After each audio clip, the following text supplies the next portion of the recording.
अस्सलाम वालेकुम dear students. तो आज हम मॉक टेस्ट नंबर 3 करेंगे। ये एक मॉक टेस्ट सिर्फ नहीं है, ये आपके लिए एक गेस पेपर भी है। Most repeated and most important MCQs, इस तरीके के जो सवाल है मेहरान यूनिवर्सिटी और एनएडी यूनिवर्सिटी में आते हैं। इसमें से बहुत सारे सवाल इस टेस्ट में आपको मिलेंगे जो एनएडी में पास पेपर्स में आ चुके हैं या आपके मेहरान यूनिवर्सिटी में भी आ चुके हैं। हमारे पास यहाँ पर इस मॉक टेस्ट में 50 क्वेश्चन हैं, तो वन बाय वन करेंगे। और मैंने जो ये पेपर बनाया है, एक गैस पेपर बनाया है, वो बहुत ही बैलेंस पेपर के साथ मैंने बनाया है। फर्स्ट एंटर के तकरीबन सारे चैप्टर्स जो हैं वो आ गए हैं इसमें, और उसमें कुछ ऐसे सवाल हैं जो पास पेपर में से भी मैंने उठाए हैं ताकि आपकी वो भी रिवीजन हो जाए। तो चलिए स्टार्ट करते हैं। क्वेश्चन नंबर 1 है, 2 mole of any gas at STP occupy how much volume. अब 2 मोल का पूछ रहा है कि 2 मोल जो है वो कितना वॉल्यूम ऑक्यूपाई करेंगे। अब आपको पता है कि जो 1 मोल होता है, 1 मोल में कितना वॉल्यूम होता है 22.4। ये 2 मोल का पूछ रहा है, तो आप क्या कर दो, 2 को मल्टीप्लाई कर दो 22.4 से, तो आपके पास जवाब आ जाएगा 44.8 DMQ। तो आपके पास जवाब आ गया यहाँ पर 1 का ए जवाब आपके पास बिल्कुल सही है। अब क्वेश्चन नंबर 2 है, what is the percentage of oxygen in water. और ये एक ऐसा सवाल है स्टूडेंट्स ऑलमोस्ट गलत कर आते हैं। वो क्या करते हैं, मिसाल के तौर पर यहाँ पर ऑक्सीजन का परसेंटेज पूछ रहा है, तो यहाँ पर देखते हैं कि ऑक्सीजन का मास है 16, तो 16 टिक कर देते हैं। तो यही तो गलती आप करते हैं बेटा। परसेंटेज निकालना, जैसे 9th मैट्रिक फर्स्ट एंटर में हम परसेंटेज निकालते हैं, तो अप 10 मार्क्स है, इस तरीके से divide by total marks into 100। तो परसेंटेज निकालने का फार्मूला यहाँ पर भी सेम होगा, मगर यहाँ पर देखो ऑक्सीजन की परसेंटेज पूछ रहा है, इसमें वाटर का जो टोटल मास है आपको पता है वो होता है 18 ग्राम पर बोल ना। ऑक्सीजन का मास इसमें से कितना है 16 है ना, और टोटल मास यहाँ पर लिखेंगे 18 है वाटर का, इनटू करेंगे 100। अब जब इसको आप सोल्व करेंगे तो आपके पास आ जाएगा 88%। तो यहाँ पर क्वेश्चन नंबर 2 का डी बिल्कुल सही है इस तरीके से। अब ये क्वेश्चन नंबर 3 है, वेन N2 इज 4-5, मतलब जब इलेक्ट्रॉन जो है ना हायर स्टेट से गिर रहा है, ग्राउंड स्टेट कौन सी है, N1 आपके पास है 3, 4-5 इनफिनिटी से लेके N1 3 पर गिर रहा है, the electron will fall in which series.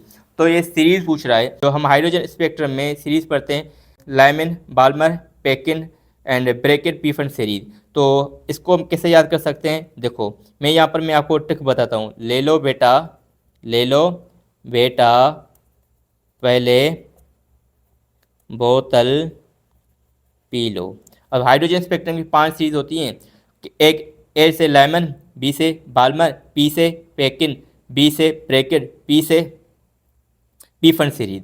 तो इस तरीके से आपकी 5 सीरीज आ गई, इसको आप इस तरीके से याद करते हैं। तो N3 आपके पास क्या है, पेकिन सीरीज। तो क्वेश्चन नंबर 3 का आपके पास डी आया। तो मतलब जब इलेक्ट्रॉन 4-5 इनफिनिटी से गिरेगा N3 पर, तो 3 में जो सीरीज आपकी आती है वो आपकी पेकिन होती है, और 4 पे आपकी ब्रैकेट होती है, और लास्ट में आपके पास पीफन सीरीज होती है। इस तरीके से आप इसको याद कर सकते हैं। क्वेश्चन नंबर 4 है, Bohr's atomic model is not applicable, मतलब नॉट एप्लीकेबल होगा। अब देखो यहाँ पर Bohr atomic model mono atomic ion के लिए एप्लीकेबल है, मतलब जिस एटम में 1 इलेक्ट्रॉन होगा उसके लिए एप्लीकेबल है। जिस एटम में 2 या 2 से ज़्यादा इलेक्ट्रॉन है उसके लिए एप्लीकेबल नहीं था, क्योंकि सिंपलेस्ट एटम बोहर ने एटम के बारे में दिया था। अब यहाँ पर देखो हाइड्रोजन का एक ही इलेक्ट्रॉन होगा ना, एक प्रोटॉन तो एक ही इलेक्ट्रॉन। अब लिथियम का एटॉमिक नंबर होता है 3, ठीक है 3 होता है। इसमें +1 है, मतलब एक इलेक्ट्रॉन ने क्या किया, एक लूज़ किया, तो 3 माइनस है। ये क्या निशानी है यहाँ पर, ये माइनस है। 3 - 2 यहाँ पर 2 इलेक्ट्रॉन है इसके पास। अब लिथियम +2, तो यहाँ पर आपके पास हो जाएगा 1 इलेक्ट्रॉन है ना, और यहाँ पर भी आपके पास हो जाएगा 1 इलेक्ट्रॉन। नॉट पूछ रहा है मतलब, तो आपके पास जो क्वेश्चन नंबर 4 का बी है वो बिल्कुल सही है। इसके लिए एप्लीकेबल नहीं होगा क्योंकि इसमें 2 इलेक्ट्रॉन है। जो 1 इलेक्ट्रॉन है उसके लिए बोर्स एटॉमिक मॉडल एप्लीकेबल होता है। क्वेश्चन नंबर 5 है, in an orbital of an atom no 2 electron can have same set of 4 quantum number. ये पास पेपर में मेहरान यूनिवर्सिटी में भी आ चुका है और एनएडी में भी आ चुका है, और ये भी आपके पास आ चुका है। तो 2 इलेक्ट्रॉन का जो ना 3 क्वांटम नंबर सेम हो सकते हैं, चौथा डिफरेंट होगा। तो ये स्टेटमेंट किसने दी थी। क्वेश्चन नंबर 5 का आपके पास ए जवाब बिल्कुल सही है कि पाली एक्सक्लूजन प्रिंसिपल इसको कहते हैं, मतलब 3 क्वांटम नंबर सेम हो सकते हैं, चौथा डिफरेंट होगा, इसको हम पालीज एक्सक्लूजन प्रिंसिपल कहते हैं। अब क्वेश्चन नंबर 6 है, how many pi bonds are present in nitrogen. Nitrogen में पाई बॉन्ड कितने होते हैं। अब देखो पहले हम क्या करते हैं, नाइट्रोजन ट्रिपल बॉन्ड बनाता है, बीच वाला आपके पास सिग्मा है, और ये ऊपर और नीचे वाला दोनों पाए हैं, तो नाइट्रोजन जो है ना वो 2 पाई बॉन्ड बनाता है, ठीक है। तो क्वेश्चन नंबर 6 का आपके पास जवाब हो गया बी। क्वेश्चन नंबर 7 है, which one has angular shape है। एंगुलर शेप का दूसरा नाम होता है वी शेप। क्या होता है? V shape.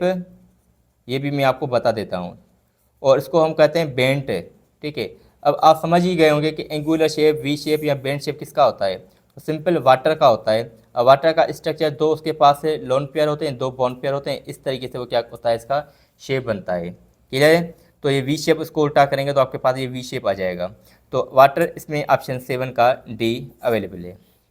क्वेश्चन नंबर 8 है the bond length of carbon carbon double bond in alkene is typically around. मतलब जो बॉन्ड लेंथ है, जो कार्बन कार्बन डबल बॉन्ड है, इसमें कितनी होती है? तो बेटा इसमें होती है 1.34 एंगस्ट्रॉन। 8 का भी आपके पास जवाब हो गया डी। क्वेश्चन नंबर 9 है the charge on electron was measured by. तो चार्ज जो इलेक्ट्रॉन पर जो मेजर की थी वो किसने की थी? वो था मिलीकान साइंटिस्ट। क्या था? मिलीकान। इलेक्ट्रॉन डिस्कवर जे थॉमसन ने किया था, मगर जो चार्ज है उस पर मैग्नीट्यूड ऑफ चार्ज है वो मिलीकान ने किया था। तो क्वेश्चन नंबर 9 का आपके पास जवाब ए सही है। क्वेश्चन नंबर 10 है X rays are also called. X ray को हम क्या कहते हैं? तो बेटा एक्सरेज को जो है ना वो रोइंगटन रेज भी कहते हैं। ठीक है, तो क्वेश्चन नंबर 10 का डी आपके पास जवाब बिल्कुल सही है। उसके बाद क्वेश्चन नंबर 11 है अल्ट्रा वायलेट राय, जिसको हम यूवी कहते हैं, ultra violet region is found in, किस में होता है? तो बेटा फर्स्ट जो आपके पास होती है लैमन सीरीज। तो क्वेश्चन नंबर 11 का ए आपके पास जवाब बिल्कुल सही है। तो मतलब अल्ट्रा वायलेट जो है ना वह फाउंड इन लैमन सीरीज। अब क्वेश्चन नंबर 12 है when 4d orbital is filled next electron interest in.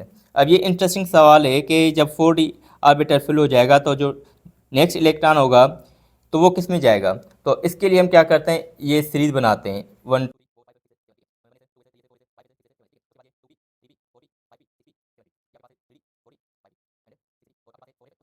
Electron आपके पास है कि 4d के बाद इलेक्ट्रॉन किस में जाएगा? 4d देखो, 4d के बाद इस तरीके से ना, ये इस तरीके से, तो 4d के बाद 5p में जा रहा है। तो क्वेश्चन नंबर 12 का बी जवाब बिल्कुल सही है। अब इस तरीके से ये आपको बनाना आनी चाहिए, अदरवाइज अगर आप इलेक्ट्रॉनिक कॉन्फ़िगरेशन करते हैं तो उसके लिए आपको टाइम थोड़ा ज़्यादा लगता है।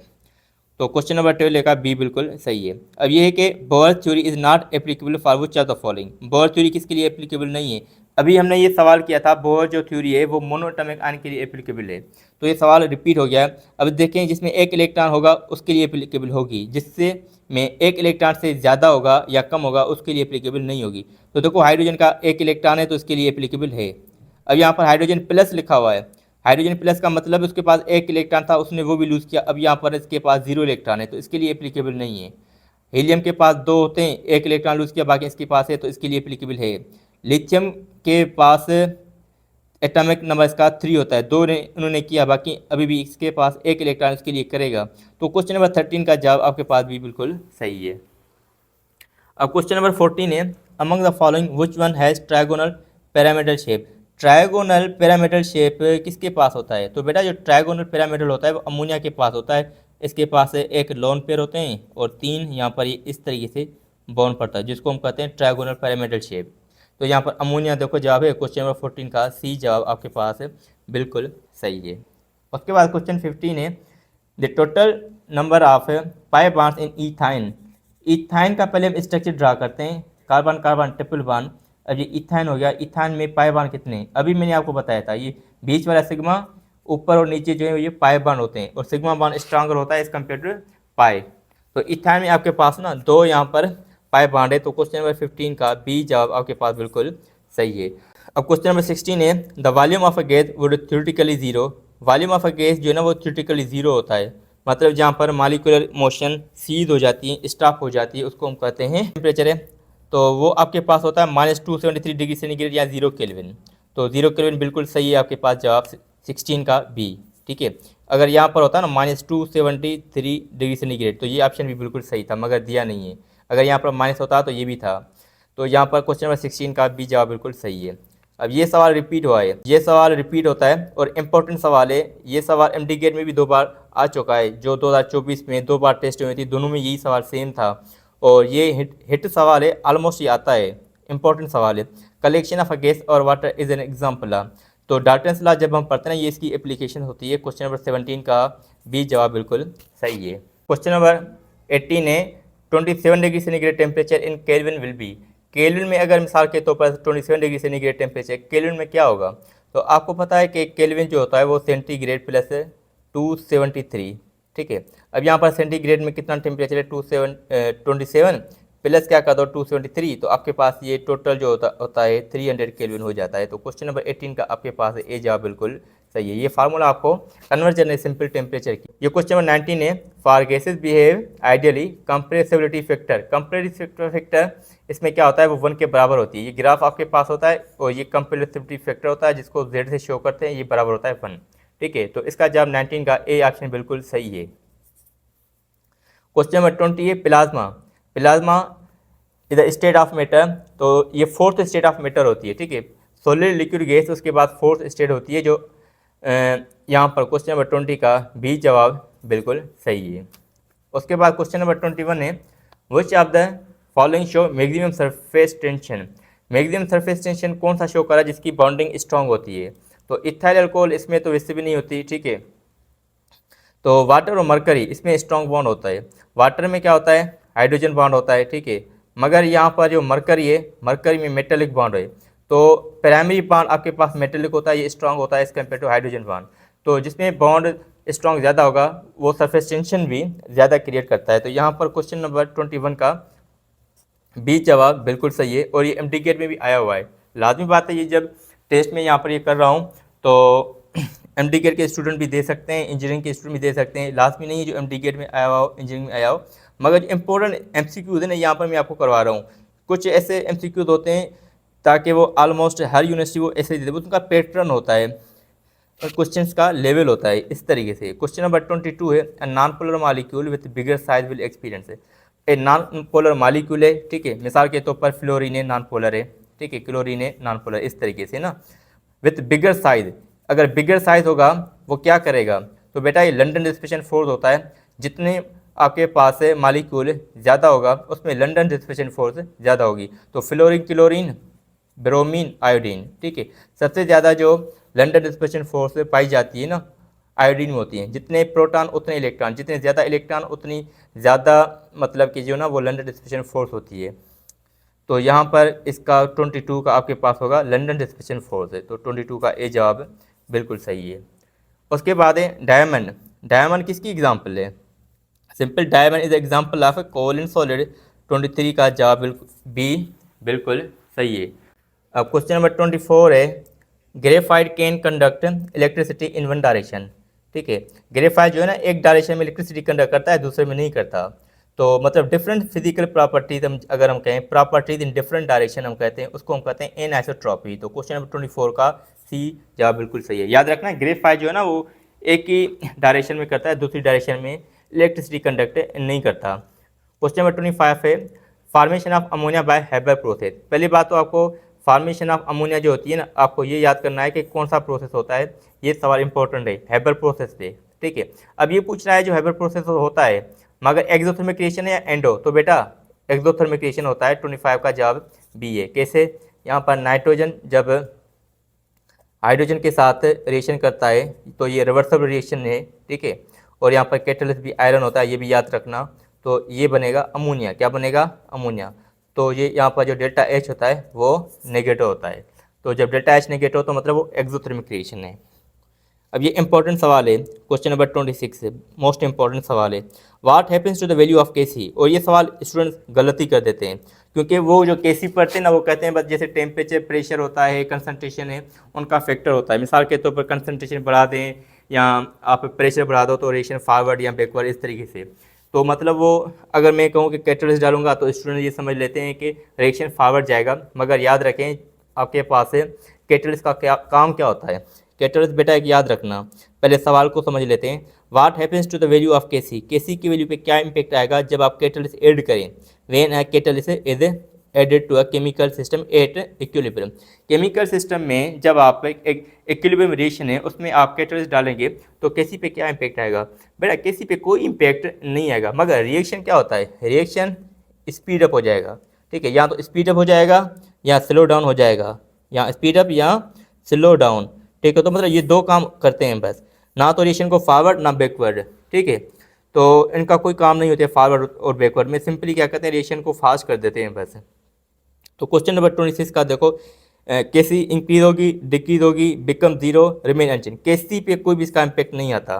तो क्वेश्चन नंबर 26 का जवाब डी बिल्कुल सही है, और ये एमडी गेट 2024 में आया हुआ है। अब जो है Na2O is the dash oxide. Sodium oxide जो है वो क्या होता है, एसिडिक ऑक्साइड है, बेसिक ऑक्साइड है, न्यूट्रल ऑक्साइड है, एम्फोटेरिक ऑक्साइड है। अब यहाँ पर देखो मैं क्या करता हूँ, इसका सोडियम ऑक्साइड का वाटर के साथ रिएक्शन करवाते हैं, देखते हैं एसिड बनाया तो एसिडिक ऑक्साइड, बेस बनाया तो बेसिक ऑक्साइड, इस तरीके से। तो ये क्या बनेगा बेटा, NaOH है। अब देखो यहाँ पर बेस बना, जब बेस बना तो हम उसको कहते हैं बेसिक ऑक्साइड, क्या कहेंगे, बेसिक ऑक्साइड है। तो आपके पास ये sodium oxide is the basic oxide. तो क्वेश्चन नंबर 27 का बी जवाब बिल्कुल सही है। उसके बाद क्वेश्चन नंबर 28 है, which substance act as a levelling effect. इनमें ऐसा कौन सा सब्सटेंस होता है जो लेवलिंग इफेक्ट के तौर पर काम करता है। लेवलिंग इफेक्ट होता क्या है, जब मिसाल के तौर पर जब कोई स्ट्रॉन्ग एसिड होता है, वाटर में हम डिजोल्व करें, तो वाटर में डिजोल्व करने के बाद उसकी जो है ना प्रॉपर्टी हमें समझ ही नहीं आती, पता ही नहीं चलता कि कौन सा स्ट्रॉन्ग एसिड है। तो water act as a levelling effect है ना। क्वेश्चन नंबर 28 का ए है, ए जवाब होगा।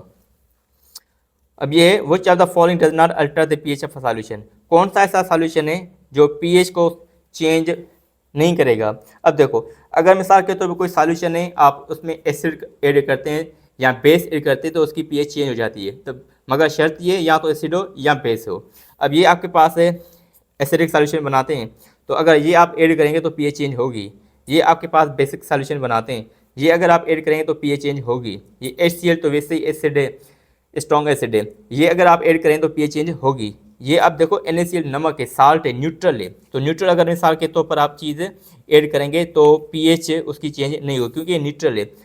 तो अगर आप एसिड और बेस डालेंगे तो चेंज होगी। न्यूट्रल मिसाल के तौर पर अगर कोई भी चीज़ डालेंगे तो पीएच को चेंज नहीं होगी। तो 29 का आपके पास जवाब सी बिल्कुल सही है। अब क्वेश्चन 30 है, आयोनिक रिएक्शन आर क्लासिफाइड। अब आयोनिक रिएक्शन क्या होते हैं, स्लो होते हैं, फास्ट होते हैं, मॉडरेट और रिवर्सिबल। तो आयोनिक रिएक्शन बेटा फास्ट होते हैं। क्वेश्चन नंबर 30 का बी बिल्कुल सही है। कोवैलेंट स्लो होते हैं, आयोनिक फास्ट होते हैं।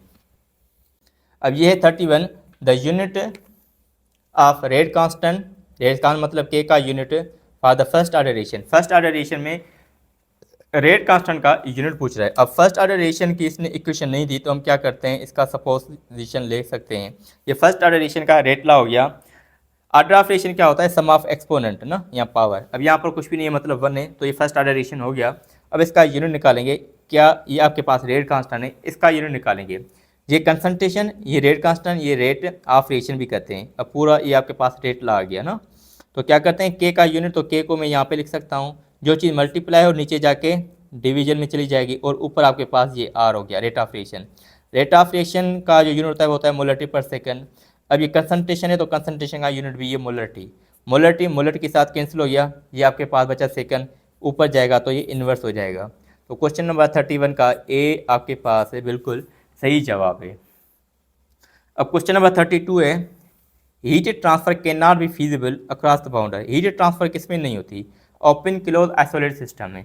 तो बेटा 32 में हीट जो ट्रांसफर नहीं होती वो आइसोलेटेड सिस्टम होता है। तो 32 का जवाब सी बिल्कुल सही है। उसके बाद 33 है, volume is the state function. क्या होता है, स्टेट फंक्शन। पाथ फंक्शन नहीं होता, ना कोलिगेटिव प्रॉपर्टी होती है। अब ये स्टेट फंक्शन क्या है, ऐसा फंक्शन जो फाइनल और इनिशियल वैल्यूज पे डिपेंड करे, पाथ पे ना करे, हम उसको कहते हैं स्टेट फंक्शन। ठीक है, फाइनल और इनिशियल। अब मिसाल के तौर पर डेल्टा वी है, ये V2 माइनस V1, V2 मतलब ये फाइनल और इनिशियल। ऐसा फंक्शन जो फाइनल और इनिशियल वैल्यू पे डिपेंड करे उसको हम कहते हैं स्टेट फंक्शन। तो यहाँ पर याद रखना, volume is the state function. Volume होगा, टेम्परेचर है, प्रेशर है, तो ये आपके पास स्टेट फंक्शन होते हैं। अब क्वेश्चन नंबर 34 है, इन इलेक्ट्रोलाइसिस ऑक्सीडेशन अकर्स एट। ये सवाल इंपॉर्टेंट सवाल है, और इसमें आपको मैं एक ट्रिक बता देता हूँ, ये आप कभी भी नहीं भूलेंगे। स्टूडेंट्स अक्सर भूल जाते हैं कि ऑक्सीडेशन जो है ना वो एनोड पे होगी या कैथोड पे, रेडिएशन कहाँ पे होगी, एनोड पे होगी या कैथोड पे। तो यहाँ पर मैं आपको एक ट्रिक आज बता देता हूँ, वो आप नोट कर ले अपनी किताबों में, इंशाल्लाह कभी नहीं भूलेंगे। अब यहाँ पर आपको क्या करना है, OARC। ठीक है, OARC। O का मतलब होता है ऑक्सीडेशन और R का मतलब होता है रिडक्शन।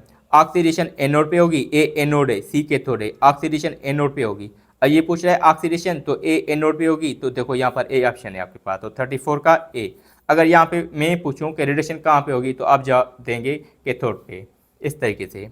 अब क्वेश्चन नंबर 35 है oxidation state of sulphur in sulphuric acid. Sulphuric acid में ऑक्सीडेशन स्टेट ऑफ सल्फर निकालनी है, तो हम क्या करते हैं, यहाँ पर ये सल्फ्यूरिक एसिड है H2SO4, सल्फर की निकालनी है ना, तो हाइड्रोजन की ऑक्सीडेशन स्टेट +1 होती है, ठीक है, 2 मल्टीप्लाई किया, सल्फर वैसे का वैसे, क्योंकि उसकी ऑक्सीडेशन स्टेट मालूम करनी है, प्लस, और यहाँ पर 4 ऑक्सीजन के एटम है, ऑक्सीजन की ऑक्सीडेशन स्टेट -2 बराबर हो गई 0, तो ये +2 सल्फर, 2 को 4 से मल्टीप्लाई किया, -8 बराबर हो गया 0, ये सल्फर, -8 + 2 तो -6 बराबर हो गया 0, -6 उधर जाएंगे तो आपके पास से +6 जवाब आ गया, क्या आया, +6 है। तो देखो क्वेश्चन नंबर 35 में डी ऑप्शन आपके पास बिल्कुल सही है। अब ये है फार्मूला ऑफ ओलियम। ओलियम का फार्मूला पूछ रहा है, सल्फ्यूरिक एसिड का नहीं पूछ रहा, ओलियम का। तो ओलियम का फार्मूला क्या होता है, ओलियम का होता है H2SO7, ये ओलियम का फार्मूला है, और इसी में कोई भी ऑप्शन नहीं है, तो यहाँ पर आपके पास नन ऑफ दी जवाब है, तो क्वेश्चन नंबर 36 का डी आपके पास जवाब होगा। उसके बाद है the best oxidising agent among the halogen. Halogen में सबसे ज़्यादा ऑक्सीडाइजिंग एजेंट अच्छा कौन सा होगा, तो वो आपके पास होता है, यहाँ पर देखो फ्लोरीन क्या होता है, मोस्ट इलेक्ट्रोनेगेटिव एटम होता है, तो इसको ऑक्सीडाइजिंग एजेंट भी बोल सकते हैं, क्योंकि ज़्यादा इलेक्ट्रोनेगेटिव होती है, रेडिएशन करता है, जो रेडिएशन करे हम उसको कहते हैं ऑक्सीडाइजिंग एजेंट, ठीक है। तो सबसे ज़्यादा फ्लोरीन, उसके बाद ये क्लोरीन, उसके बाद ये ब्रोमीन, उसके बाद आपके पास ये आयोडीन। तो स्ट्रॉन्ग ऑक्सीडाइजिंग एजेंट ये है, स्ट्रॉन्ग रिड्यूसिंग एजेंट ये है, ये भी आप याद रखना। तो यहाँ पर बेस्ट ऑक्सीडाइजिंग एजेंट पूछा है तो फ्लोरीन होगा, यहाँ पर आपके पास जवाब हो गया ए फ्लोरीन। मगर ये भी याद रखना, अगर ये बेस्ट ऑक्सीडाइजिंग एजेंट है तो ये बेस्ट रिड्यूसिंग एजेंट है, उल्टा reducing, oxidising agent reducing agent, इस तरीके से ना। अब which one is the strongest acid, कौन सा स्ट्रॉन्ग एसिड होगा। अब देखो ये HF HCl HBr hydrogen iodide, मतलब जो हाइड्रोजन के साथ होते हैं ना, इस तरीके से HF, ठीक है, फिर फ्लोरीन, फिर ये क्लोरीन, फिर ब्रोमीन, फिर ये आयोडीन। अब सबसे ज़्यादा स्ट्रॉन्ग एसिड कौन सा होगा, याद रखना जिसकी बॉन्ड एनर्जी कम होगी ना वो स्ट्रॉन्ग एसिड होगा। अब देखो इसकी जो बॉन्ड एनर्जी होती है ना वो वीक होती है, ठीक है, इसकी ज़्यादा होती है। जब इसकी बॉन्ड एनर्जी कम होगी तो ये जल्दी डिसोसिएट होगा, क्योंकि यहाँ पर बॉन्ड एनर्जी कम है, जल्दी डिसोसिएट होगा। डिसोसिएट का मतलब जल्दी प्रोटॉन दे देगा, हाइड्रोजन इसमें है ना, ये प्रोटॉन जल्दी दे देगा। अब हम पढ़ते हैं एसिड बेस में, जो जल्दी डिसोसिएट हो जाए वो स्ट्रॉन्ग एसिड है। तो hydrogen iodide is the strongest acid, क्योंकि ये अपना जो है ना प्रोटॉन जल्दी डोनेट कर देता है। तो अगर हम इनकी बात करें तो सबसे स्ट्रॉन्ग एसिड आपके पास हाइड्रोजन आयोडाइड है, ठीक है। तो hydrogen iodide is the strongest acid. अगर मैं कहूँ विच one is the weakest acid, तो आपके पास ये यहाँ पर ये टिक करना पड़ेगा। तो ये दोनों यहाँ पर सवाल टिकी हैं, आपको पता है ये जो है ना चैप्टर नंबर 1 में ये टॉपिक्स भी हैं, ऑक्सीडाइजिंग एजेंट, रिड्यूसिंग एजेंट, इस तरीके से ना, और बॉन्ड एंथैल्पी का सवाल है। तो 38 का आपके पास जवाब डी बिल्कुल सही है। उसके बाद क्वेश्चन नंबर 39 है कि catalyst use in the formation of sulphuric acid. Sulphuric acid बनाते वक्त कौन सा कैटलिस्ट यूज होता है, तो वो होता है बेटा वैनेडियम पेंटाऑक्साइड। तो क्वेश्चन नंबर 39 का जवाब बी बिल्कुल सही है। और ये भी याद रखना sulphuric acid manufactured by contact process, ये प्रोसेस का नाम लाजमी याद रखना, ठीक है। अब क्वेश्चन नंबर 40 है alkali metals that give yellow colour, yellow colour देते हैं ड्यूरिंग फिल्म टेस्ट, ठीक है। आइडेंटिफिकेशन होती है ना अल्कली मेटल्स की, तो उसमें फिल्म टेस्ट इस्तेमाल करते हैं। तो ये कह रहा है येलो कलर कौन सा एटम देता है, तो बेटा आपके पास जो सोडियम होता है ना अल्कली मेटल, ये क्या करता है, ये येलो कलर देता है। तो क्वेश्चन नंबर 40 का भी जवाब बिल्कुल सही है। उसके बाद है the highest oxidation state of chromium. Chromium की जो हाईएस्ट ऑक्सीडेशन स्टेट होती है वो क्या होती है, +4 +5 +6 +7। तो हम क्या करते हैं यहाँ एक मॉलिक्यूल लिख देते हैं क्रोमियम जिसमें आ जाए K2Cr2O7, पोटाशियम डाइक्रोमेट हो गया। और इसमें क्रोमियम की ऑक्सीडेशन स्टेट निकालते हैं। तो क्या करेंगे, यहाँ पर देखो पोटाशियम की ऑक्सीडेशन स्टेट 1 है, 2 एटम में, तो ब्रैकेट में बंद कर दिया। यहाँ पर 2 क्रोमियम, ठीक है। क्रोमियम को मैंने वैसे का वैसे ही रखा क्योंकि क्रोमियम में की ऑक्सीडेशन स्टेट मालूम करनी है। यहाँ पर 7 ऑक्सीजन के एटम, ऑक्सीजन की ऑक्सीडेशन स्टेट -2 बराबर हो गया 0। अब 2 को 1 से मैंने मल्टीप्लाई किया तो ये +2 आया। अब ये यहाँ पर ये 2 क्रोमियम 2 को 7 से मल्टीप्लाई किया तो आपके पास हो गया -14 बराबर हो गया 0। अब ये 2 ठीक है plus 2 chromium -14 is equal to 0। -14 है प्लस 2 तो आपके पास ये जवाब आ जाएगा -12 बराबर हो गया 0। ठीक है, अब ये आपके पास यहाँ तक आ गया। अब यहाँ पर जो माइनस है उस साइड जाएंगे तो प्लस के हो जाएंगे, तो ये आपके पास 2 क्रोमियम, उस साइड जाएंगे तो प्लस के आपके पास 12। ठीक है, अब ये जो यहाँ पर क्या हो रहे हैं, यहाँ पर मल्टीप्लाई हो रहे हैं, यहाँ पर जाएंगे तो डिवीजन में चले जाएंगे, तो मतलब ये आपके पास 2 क्रोमियम बराबर हो गया 12। अब यहाँ पर क्रोमियम ये 12, तो इधर आएंगे तो डिवाइड हो जाएंगे, तो यहाँ पर हो जाएगा +6। तो highest oxidation state of chromium is +6। 41 का जवाब सी बिल्कुल सही है। अब क्वेश्चन 42 है, functional group that contain nitrogen atom. वो कौन सा फंक्शनल ग्रुप है जिसमें नाइट्रोजन आता है, तो वो होता है अमाइड। कैसे, अब यहाँ पर देखें, ये आपके पास होता है अमाइड। ठीक है, कार्बन ऑक्सीजन यहाँ पर डबल बॉन्ड और यहाँ पर अमोनिया, तो ये बन जाता है अमाइड। क्या बन गया, अमाइड। तो अमाइड में फंक्शनल ग्रुप में नाइट्रोजन एटम होता है, तो क्वेश्चन नंबर 42 का जवाब डी बिल्कुल सही है। उसके बाद है बक्की बार का सवाल है। ठीक है, carbon 60, the number of 5 member ring, मतलब 5 रिंग वाली जो मेंबर रिंग होती है, दूसरी ये 6 मेंबर रिंग है, 6 मेंबर्स वाली रिंग है। इन बक्की बार मतलब 5 मेंबर रिंग और 6 मेंबर रिंग टोटल कितनी होती है। तो बेटा ये जो 5 मेंबर रिंग होती है ना, टोटल 5 जिसमें हो कार्बन, वो आपके पास होती है 12 और 6 मेंबर रिंग। ठीक है, इस तरीके से 6, 1 2 3 4 5 6, तो जो 6 ये होती हैं ये आपके पास होती है 20 है। ठीक है, तो 5 मेंबर रिंग जो 12 होती है और 6 मेंबर रिंग 20 होती है, तो 12 20। क्वेश्चन नंबर 43 का सी ऑप्शन बिल्कुल सही है। उसके बाद क्वेश्चन 44 है, IUPAC name of isopropyl alcohol. ये सवाल बहुत मरतबा आ चुका है, आइसोप्रोपाइल अल्कोहल का IUPAC नाम क्या होगा। ये जो है वो कॉमन नेम। अब क्या करते हैं, आइसोप्रोपाइल अल्कोहल का पहले कॉमन स्ट्रक्चर नेम ड्रा कर लेते हैं। अब मिसाल के तौर पर ये आपके पास है CH3 और ये CH है, ये OH है, ये आपके पास बन गया मिथाइल।